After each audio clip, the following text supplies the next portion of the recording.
In today's video, we are going to be talking about the Slaves to Darkness Battleforce. If you enjoy the content, consider leaving a thumbs up and subscribing, as well as checking the links down in the description below if you want to follow me over on Twitch so we can watch the next Warhammer preview online together, or if you want to follow me over on Twitter, or if you want to support me on Ko-fi or Patreon, or join us over on Discord to talk about all the battle forces.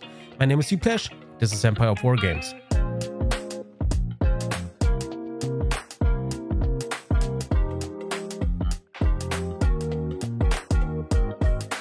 So the first thing I'm going to note and kind of ramble about is that this box is unironically called the Warhorde of Eternus, which is funny because if you know the faction, if you know anything about Slaves to Darkness at all, you're quickly going to notice that these are indeed Chaos Warriors instead of Legionaries, and Eternus works best with his Legionaries and the units that were themed around him, most of which released for Warcry in specific, but they work perfectly fine in Age of Sigmar as well. So the better way to play this box and to kind of assemble the Eternus kit is definitely to assemble it as a Chaos Lord on Demonic Steed, but we are going to go over the details once we go over all the War Scrolls one by one. First up, I'm going to kind of summarize the box and talk about all the kind of specific pinpoints that are interesting for maybe people who are interested in the box, and to summarize the box in general. So first up, this box is going to be costing £135, 175 euros or $220. So the price went up. It's basically the same price for every Age of Sigmar box this year around, so there's no price fluctuation between them, but it is still good to know.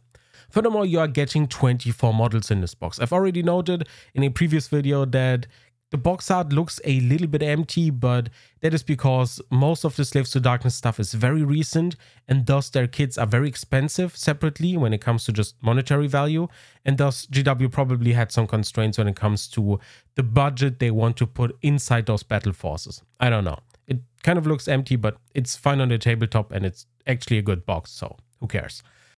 Next up, we are going to talk about the points. You're going to be sitting between 940 and 960 points, and the only real option you have when it comes to points fluctuation is whether you want to assemble Eternus, which I discussed earlier is not a good idea for this specific box, or if you're going to go with the Chaos Lord on Demonic Steed, which is definitely the better idea, and the Chaos Lord on Demonic Steed happens to be 20 points cheaper than Eternus, which is fine.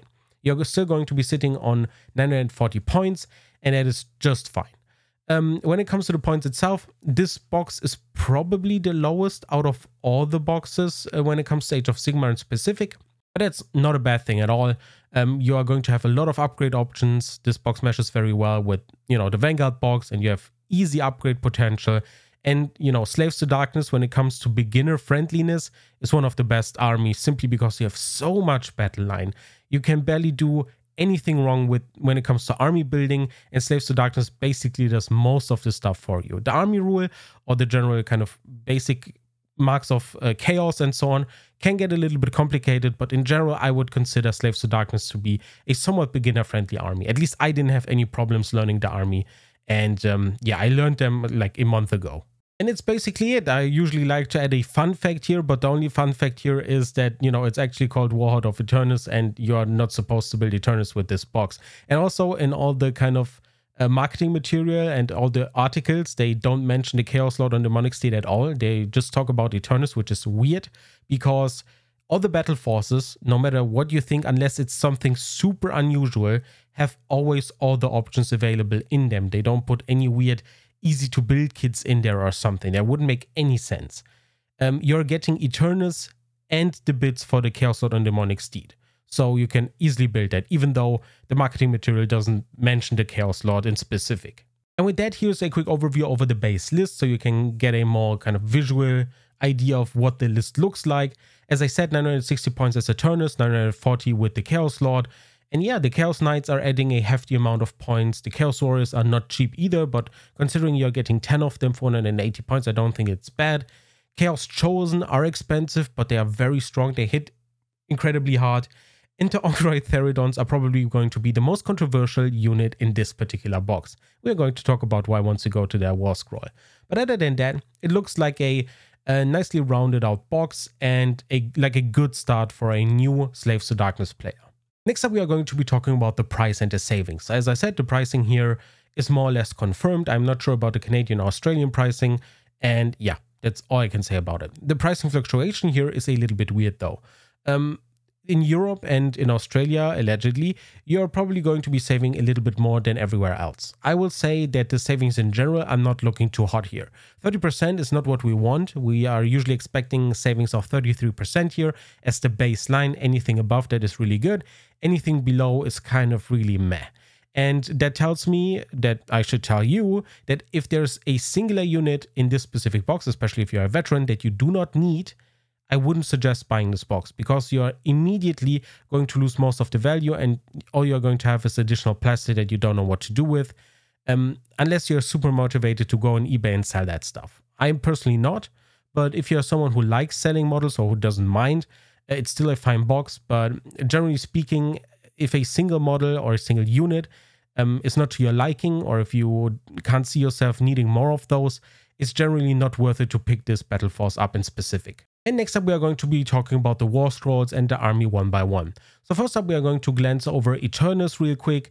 As I said, super solid model if you have Be'lakor in your army and if you want your army to be themed around that, which is a super solid choice. I think Be'lakor, Eternus, Legionaries, and the models that came in addition to that and just fit the entire vibe of the army and the sub-faction in general is a cool looking army. The problem is that this Battleforce is not supporting that, which is incredibly weird considering the name of the Battleforce. But if you wanted to go for that, I would actually probably suggest you buy things separately, get Eternus, get some Legionaries, get Be'lakor, and build your army out from there to 2000 points.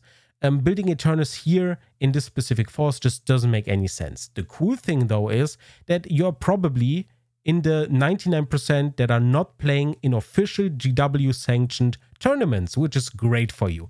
That means that you can just build Eternus and declare him a Chaos Lord with Demonic Steed. Isn't that nice? So that way you have all the options. Your opponent, if they are not a Chaos fanboy, probably doesn't know the difference between Eternus and a Chaos Lord anyway, so who cares? And when it comes to assembly, just, you know what, don't mind it too much. Assemble the model you think looks cooler, use the bits you think look cool, and call it a day.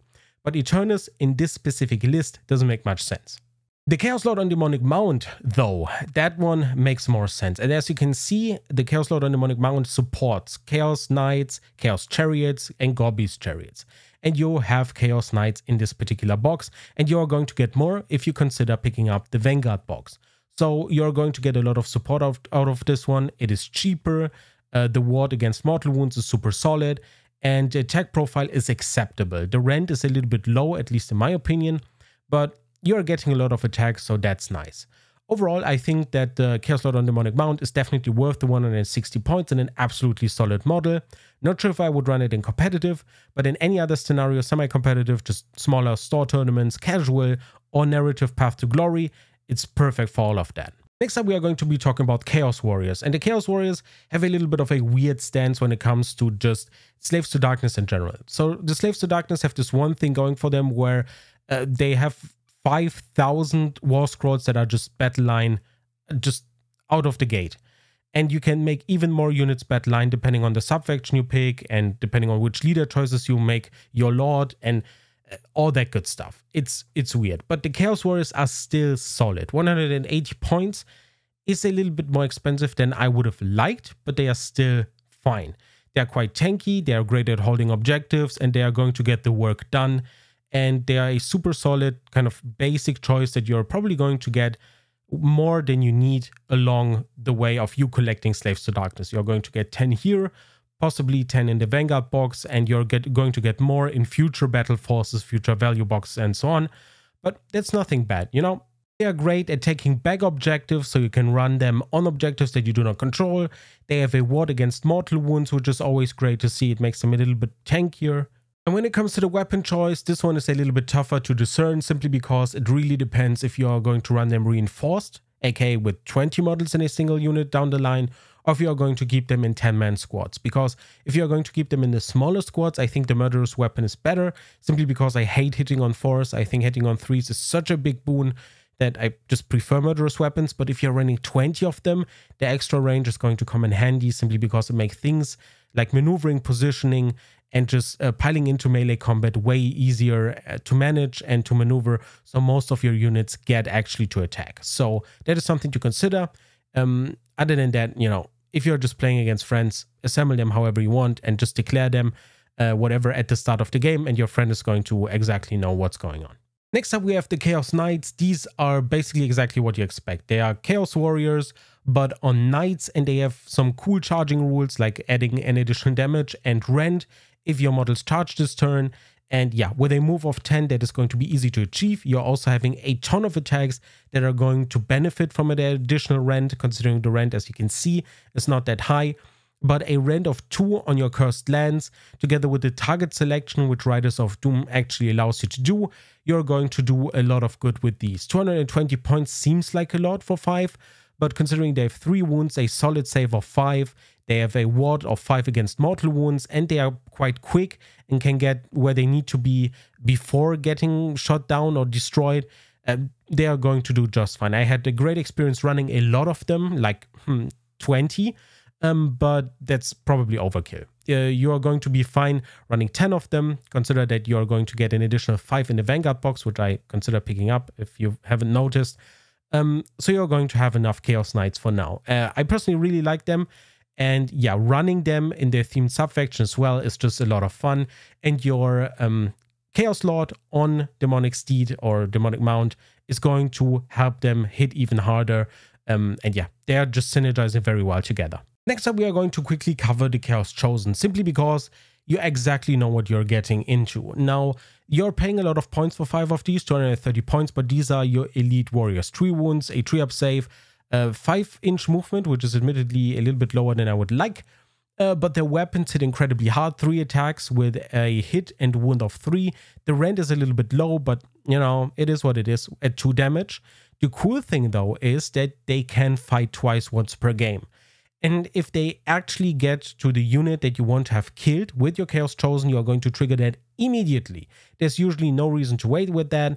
You want to delete as much as you can with them so they earn their points back, because 230 is quite a lot. And yeah, the Heralds of Ruination rule is actually what makes them so expensive. They're insane. They can delete a unit by themselves. And even though their rent isn't too high, that rule alone makes them worthwhile. And furthermore, they have other cool stuff, like you can roll once on the Eye of the God table for this unit. I'm not going to go into that too much, but that's a cool bonus. If the unmodified hit roll of an attack made with the Soul Splinter is a 6, it inflicts a mortal wound on the target in addition to any normal damage. That is where the additional damage comes in. And on average, you're going to have 15 attacks, so that means at least 2 mortal wounds, unless you roll horribly. Sometimes you get 3 mortal wounds, and that is going to add up very quickly, considering they can attack twice. So overall, Chaos Chosen, are they worth their 230 points? In my book, absolutely, and I'm personally a big fan of them, and running a 10 stack is just super fun. And last but not least, we are going to be talking about the controversial unit of the Battleforce, the Oro Theodons. Now, these are controversial not because they are super bad or because, I don't know, the models look weird or because they're difficult to assemble. They are just not selling at all. I'm 100% convinced, and this is no tinfoil hat theory, at least on my side, that GW put them in here because they're just not selling. In Europe, you can almost, or at least in Germany, you can go to almost any store and look up Oro Theodons, and you're going to find them 35% off, sometimes 40% off. At some point, shortly after the Army Box release, I got them for 45% off, and now I'm drowning in them, which is not bad because I like them visually. I think they look great. Now, a lot of people don't like them visually simply because they're so different from the rest of the basic Slaves to Darkness. Most of the Slaves to Darkness players really enjoy, you know, all the spiky bits, but they especially enjoy heavy armor, big weapons, big shields, and all that good stuff. And you're not getting any of the heavy armor with the Oro Theodons. They kind of look more like Beasts of Chaos or something. And yeah, I can understand why people maybe don't want them in their army simply because of the visuals. Now, when it comes to the rules, they are suffering here a little bit as well. The rules are not bad by any means, but they are so mediocre that people forget they exist. And that is a little bit of a problem. Furthermore, they are not battle line. Getting them battle line requires you to bring an Ogroid Myrmidon, which is their leader choice that you can buy separately. And that guy simply sucks, which is super sad. 410 points, he just doesn't do enough. And thus, Oro Theodons are this obscure choice in this battle tome that few people consider. And just kind of fans of the visuals of the Oro Theodons bring them, which there are not a lot, at least in my friend circle or kind of in my area. I personally like running them. I'm not going to complain about them ever. I like running upwards of like 6 of them because, you know, maybe sometimes even 12, because I just like how they look. They are not tanky at all. That is their biggest problem in my opinion, because for one, you don't want to run them with shields because you actually want them to deal damage. And if you don't run them with shields, any kind of rend is going to melt right through them. They are going to immediately die because, as you can see, they have a save of 5 up. And while 5 wounds sounds like a lot, it's not, because hard-hitting units are going to have an easy time wounding them because, you know, if you are getting hit by a hammer that has a rend of 2 and has a damage of 3, you're not going to get any saves and you're just going to die. On the other hand, if you are getting attacked by a lot of attacks, like for example from basic, I don't know, Stormcast Eternal Battle Line, you're going to get a lot of small attacks that still have a rend of 1 usually. Those wear through your armor as well. And that is why the Oro Theodon suffer a little bit. I wish the armor save baseline was 4 and with the shield it was a 3, and that way they would be ideal, at least in my book. They still wouldn't be competitive or anything, but that would make them a lot better. Anyway, I like the Oro Theodons. Your mileage may vary, but yeah, in my book they are great. I really like them visually. Rules-wise, they are a little bit mediocre, but it is what it is. Next up, we are going to be talking about the upgrades, and we are going to start with whether this Battleforce is worth it to be picked up twice or not. And this time around, I would say you could consider it. If you like Oro Theodons and if you don't mind having 2 Chaos Lords on Demonic Mount, you can just assemble one of the Chaos Lords as Eternus, one as a regular one, and declare both of them to be Chaos Lord on Demonic Mount if you don't want to go for the Eternus playstyle. Or you can keep yourself kind of a backdoor, whether you want to kind of pick up Bellacore and Legionaries later on and just have Eternus in your back pocket. That is all viable and not a bad idea by any means, but you actually have to commit to the idea that you are going to technically have 2 Chaos Lords on Demonic Mount. The other thing you are going to get is, as I said, 6 Oro Theodons. You need to kind of be okay with that concept simply because 6 is already a lot for a lot of people, but I think running them in a full squad of 6 is not a bad idea. The rest is just so baseline and so useful in almost all regards that having them twice is not bad at all. So you're going to have 10 Chaos Knights, 20 Chaos Warriors, and 10 Chaos Chosen, all of which are not bad at all. The problem I can see here is that if you want to go the next step and pick up a Vanguard box after you're buying 2 Battle Forces, which you all need to paint by the way, you're going to be drowning in Chaos Warriors, and in my opinion you don't need 30 of them. It is kind of a choice you need to make. Do you want to go for 2 Battle Forces and commit really hard to the faction and have a lot of stuff to paint? Or do you want to go the more sensible way, in my opinion at least, buy a Battle Force and later on, once you have everything painted and assembled, pick up a Vanguard box and add on top of that? Because you don't need a lot to add to that to get to a 2000 points army. And this seems a little bit, you know, straightforward and boring if you look at that, because all you have left is approximately 120 points to add something. You're probably going to add a Chaos Lord or something, and you're going to call it a day, and that's your list. And what you're running is not bad by any means, but also not that interesting. So, in my opinion, I wouldn't buy 2 Battle Forces. Is it technically viable? Yeah, you just have to like all the models you're getting, which are all fairly straightforward and baseline. I like a little bit of variety in my lists, and I think most of you do as well. So, yeah. Let's talk about the Battle Force together with the Vanguard box. This one is a little bit more interesting. Here you are getting a Chaos Lord, you're getting a Chaos Chariot or a Gore Chariot. You're also going to get another unit of Chaos Warriors and another unit of Chaos Knights, and that's basically it. And you're getting all of the baseline stuff you got before in the Battle Force, but instead of just having to commit to another Chaos Lord on Demonic Mount, you're getting a Chaos Lord, which I think is great. And you're getting a Chaos Chariot to mix things up a little bit. As I said, both are fairly similar and viable. And if you have the money to commit to 2 Battle Forces, it's not horrible. But I think just splitting things up a little bit and, you know, buying a Battle Force and then later on, once you have everything ready and done, getting the Vanguard box just seems more sensible to me. And as I said in the other kind of Seraphon Battle Force review, it seems like GW kind of planned this out a little bit and they considered the Vanguard boxes whenever they designed the Battle Forces, which is great to see because, as you can see, you can just reinforce the Chaos Knights and the Chaos Warriors and you're going to have a great list with 3 battle line units, 2 decent leaders, and yeah, 5 Chaos Chosen and 3 Oro Theodons for a little bit of variety, and yeah, just meshes together very well. And last but not least, I have created a 2000 points list, and all I've done is pick the Battleforce, the Vanguard Box, and I added a little bit of something like a Chaos Lord on Kara Drag and 3 Vanguard, or just a unit of Vanguard. Both of which are super solid. The Chaos Lord on Kara Drag has been previously available in the Start Collecting. Ever since that went out of print, they released them separately, and it's a really cool model.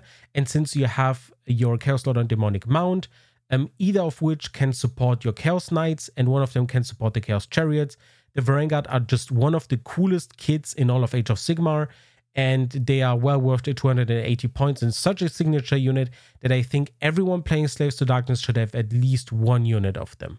They are expensive at 280 points, but they are really worth their points. So that would be my suggested way to go about this. So buy the Battleforce, paint it up, buy the Vanguard Box, paint it up, and then you get the Chaos Lord on Kara Drag and the Vanguard, and you're going to call it a day there for a 2000 points list if you want to have a start to finish project and just have your 2000 points list of Slaves to Darkness and be ready to play whenever. In the next part, I usually talk about Path to Glory, narrative games, and whether this box is worth it for Warcry as well. And Warcry is a lot less restrictive than Kill Team when it comes to the units you can pick. You can bring huge ass units to Warcry, and that means you can run literally anything and everything that is in this box in Warcry, at least to my knowledge. So it's going to be perfect if you want to try Warcry, because Warcry is legitimately a really fun game. And if you have any AoS models at all, you should give it a try. When it comes to Path to Glory, I think if you're not building Eternus, simply because I'm personally not a fan of named characters in my own kind of narrative campaigns, it's going to be a great box because you are getting a little bit of everything that is super baseline for the army, and it is going to make for a great start that you can later expand into with a little bit more specific units like chariots and all that good stuff. Now, when it comes to the rating I would give this box, it's going to be a solid 7 out of 10. I don't think it's a bad box at all, but it is going to suffer a little bit when it comes to the points. It is probably one of the lowest boxes out there. The savings are not that great, and for the box to be called the Warhord of Eternus and it not supporting Eternus at all is just, it just leaves a sour taste in your mouth, doesn't it? Now, the rest is actually great. It's a great start to the army. If you assemble Eternus as a Chaos Lord on Demonic Mount, you're going to have a great time with this box. If you're a veteran and if you bought the army box, some even bought them multiple times, and you have already enough Oro Theodons and so on, this box is probably just not for you. Any veterans for the Slaves to Darkness probably shouldn't consider picking this box up, because, as I said, the savings are relatively low. And if you don't need Oro Theodons, you're losing a lot of value in this box already, because they're not cheap, usually at least, if they are not discounted hugely in your area. So yeah, for new players, this box is actually ideal and just a great start. For veterans, it's just not that useful. And that's why I think giving this box a 7 out of 10 is absolutely fine and sensible. Other than that, if you have any questions regarding Slaves to Darkness, starting an army for Age of Sigmar, or regarding any of the war scrolls, or if you want any tips or something, drop all of your questions down in the comments below. If you have any tips for new players for Slaves to Darkness, if you're a veteran yourself, drop all of your knowledge down in the comments below, because new players appreciate any kind of insight. And yeah, I appreciate any kind of insight as well, because technically speaking, I'm relatively new to Age of Sigmar as well.